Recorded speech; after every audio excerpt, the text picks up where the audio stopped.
Hello, students. How you doing today? Unfortunately, I'm not here. I have meetings through Friday. Our district is going through some big changes, and I was asked by some of our higher ups, admin, to go and check out some other schools in our state that are doing some really cool things, and hopefully bring a bunch of those cool ideas back. So that's where I am for the next couple of days. I'm sorry that I'm not with you, but you guys are totally going to be able to get going on one of my favorite units of the year, which is looking at how we determine what's right and wrong around animals. So today we're going to do a quick activity. We're going to start to investigate that idea. We're going to take some notes. And then if there's time, we're going to do the cats menu. So if you guys will start out by taking out your animal science notebooks, the spiral bound ones that are in your bins at your seats. You may have to go back to your old seat and pull it out in order to find your materials. And then please turn to page 29. For the sub, you're going to want to pause the YouTube video for a second and let everybody go find their notebooks. And then once they found their notebooks and get back to their seats, hit play. All right. At this point, I'm going to move on. But again, you guys should pause the YouTube video if you need more time. Okay, so on page 29, we're doing activity 331, animal value. Please follow along with me as I read the purpose. It asks you to think about your most prized possessions, which we're going to date this a little bit. Could be your iPod or, any other more modern device that you guys actually possess. Does anybody still own an iPod? I don't think anybody does. Anyway, it could be some piece of technology like your cell phone. It could be a fishing rod or an important family photo. It could be something significant from like elementary school, from when you played sports, any of those sorts of things, right? We all have things that we value that are valuable to us, but that if somebody else had them, they'd be like, eh, right?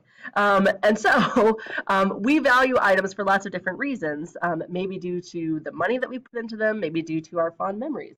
Um, so the question is, why are some of these objects important to you? And do those items of importance have the same importance to others? And I think we all know that it depends on the item, and that for some items the answer is no, right? Like I find, let me show you, this pen very valuable. This little pen of this dude, because I love Hank Green. I think he's funny, and this pen makes me smile. I paid money for this because I think it's funny and I like it. Most of you would think uh, crazy, that's not valuable, right? So that's just how it goes. We value things differently than others. So because people are different, picking up in paragraph 2, that includes their feelings about animals. One person may feel that life couldn't exist without a dog, where another may see that there's no point to owning a dog in the first place because they're more of a cat person. As you explore your feelings about the importance of animals throughout this unit, it is very important that we remember that we have different points of view and that you might be sitting next to somebody who has a very different point of view than you. So it's very important that throughout this unit, today and through the whole thing, that we remember that how people value animals and animal welfare is something that is very personal, and that we are respectful of each other while we work on those things. So while you will find that you disagree with others in class, everybody is entitled to their own personal viewpoint, and you should not put those opinions down. Sharing ideas, philosophies, and opinions is important to understanding our different viewpoints and learning how to work together in society and come to some common understanding of what is right and wrong when it comes to handling animals. So that being said, we're going to get started by looking at the procedures for this activity. So for this activity, you guys are going to be doing a few different steps. And basically the whole goal is for you guys to explore this idea that animals have different values and that we all probably value them a little bit differently. There are some things we have in common and some things we don't. So in table 1, so on page, actually for you guys, you're going to want to turn to page 31, but the directions are on page 29. I will read the directions to you, so you can go ahead and turn to the table if you would want. It looks like this right side of my screen. So what I want you guys to look at is that in this table, as an individual, I want you to just go through and assign a value for these animals, just on a scale of 0 to 5. How do you value an ant versus a barn cat versus a border collie? So just put an X in the column. Do this independently, and I'd encourage you to not don't go too deep on this. It's really just a stat value. To you, is an ant a 0 or a 5? Is a barn cat a 0 or a 5? And where do they go in the middle? So real quickly, pause the video, take a minute, have everybody run through, mark your animals, and then I want you to add up, kind of determine 2 of the animals that are most significant and 2 of the animals that are least significant to you. So pause the video, take a second to do that, and then hit play again. All right, so now that you guys have had a second to kind of look at how you value animals, you individually, I want you to turn back to page 29. So turn back to page 29, and there's this little box at the section that says part 2. It says to select 2 of your highest ranking, so 2 animals that you feel have the most value, and 2 of your lowest ranking animals, 2 animals that you think have very low value, and write them in this box. And then answer these 2 questions. The first question is, what quality of the animal listed above caused you to give it the highest ranking, or what are the qualities that caused you to give these animals low rankings? So again, pause the video, take a couple minutes to give everybody a chance to write. I would say maybe 3 minutes. You don't have to write real detailed explanations here, maybe just a quick sentence about why some were high and some were low for you. So pause the video and then we'll move on.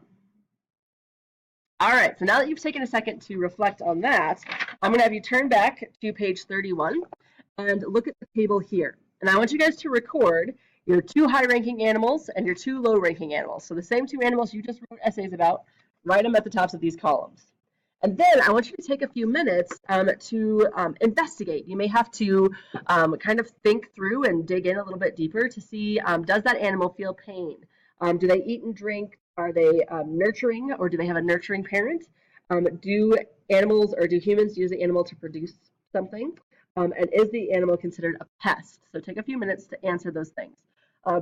One quick note for you, if an animal feels pain, that one is definitely a tricky question and one that we are continuing to research. Generally, if they are in the phylum Chordata, so they have an internal skeleton, the answer is yes. If they don't have an internal skeleton, the answer is more fluid. We're still researching that, and it's hard to say.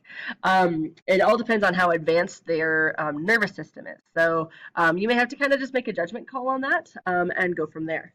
Then the last one is the animal considered a pest? And by pest, we mean is it frustrating or annoying? So some people would consider rats to be pests because they spread disease. They can be a problem if they're just out in the environment and they're running wild. Some people, like us in my classroom, we consider them pets and we love them and we like wear them on our shoulders and things. So it just depends. So do your best to answer those questions. And then you're going to move on to the conclusion questions, which is back on page 30. So I'm going to read the rest of the directions for you guys, but basically you can get started with that process. Again, the final step is just to take a few minutes, answer these 3 conclusion questions on page 30. Again, this whole assignment is just your personal beliefs. So you don't have to talk to anybody else. You don't have to share your opinions. I want you to just write, like, me, what do I think about these things? So that you have a little bit of context about where your feelings are before we head into the notes. So go ahead and pause the video for a few minutes, maybe another 5 minutes or so. Let everybody finish up the rest of unit or section 2, and then get out your colorful notebooks and get ready to take some notes. All right, so now it is time for notes, and this is an opportunity to review that it is important to take notes during our class, right? So it's second semester. This is a great chance to kind of recommit and re-up your note-taking game. So please go ahead and make sure you turn to that colorful page in your notebook. Remember to write in your information at the top of the page, write your content notes on the right side. The left column is for key points where you could highlight things that you think are going to be on the test or new ideas or questions that you might have. And then at the bottom of your notes is a place to summarize, and you'll have an opportunity to summarize at the end of the day. Now, at this point, our sub is actually going to switch to a different YouTube video so that I can reuse that from year to year. So this is the time to, as you guys are getting ready to set up your notes, this is time for the sub to switch to a different YouTube video. Thank you.